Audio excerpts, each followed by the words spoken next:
c'est le moment de votre carte blanche. Quelle est l'idée, le projet que vous considérez comme la carte maîtresse de votre programme? Mais moi, je veux sortir de l'Union européenne. C'est pas parce que j'ai entendu des voix.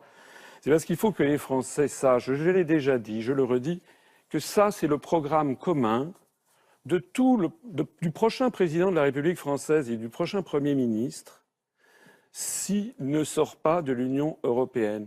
C'est le rapport des grandes orientations de politique économique que publie la Commission européenne chaque année et qui fixe chaque année ce que doit être la politique économique et sociale de la France. Par exemple, c'est la baisse de l'impôt sur les grandes sociétés.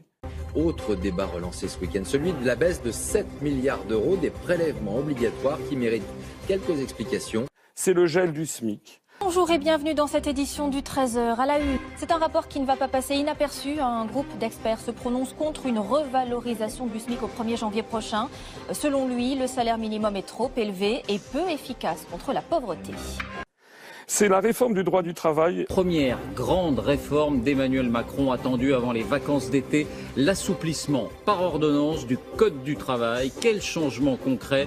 Pourquoi est-elle si sensible cette réforme? Rendez-vous tout à l'heure. Avec la baisse de l'assurance chômage. Bonsoir à tous et bienvenue. Nous sommes le mardi 26 décembre et dans l'actualité ce soir, il y a d'abord les sanctions qui pourraient être alourdies contre les chômeurs jugés pas assez actifs dans la recherche d'emploi. Selon une note confidentielle, le barème serait durci.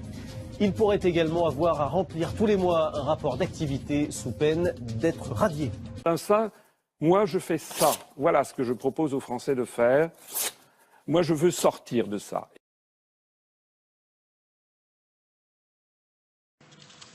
Et comme le 18 mai 2016, il y a eu un nouveau rapport des grandes orientations de politique économique fixées par la Commission européenne qui demande expressément de poursuivre la baisse des dépenses des collectivités locales, il est prévu qu'en 2017, il y aura une diminution de 3,7 milliards d'euros des dotations de l'État.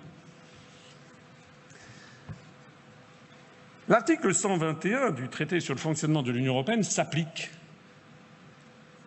Et s'appliquera quel que soit le président de la République qui sera élu le 7 mai prochain, sauf si c'est moi. Puisque je suis le seul, je ne suis pas sûr que ce soit si drôle.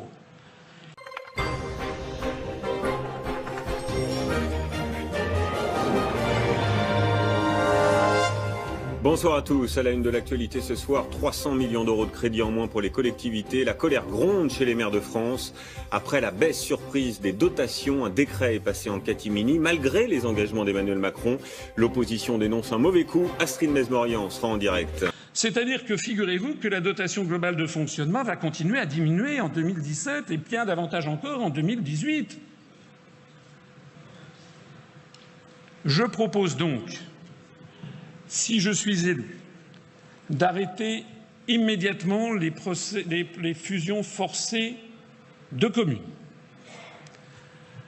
Je propose également, non pas d'interdire des fusions de communes, mais de demander à chaque fois, par une modification du Code général des collectivités locales, d'introduire le principe d'un référendum auprès des populations concernées pour que les populations disent si elles sont ou pas d'accord pour les fusions de communes.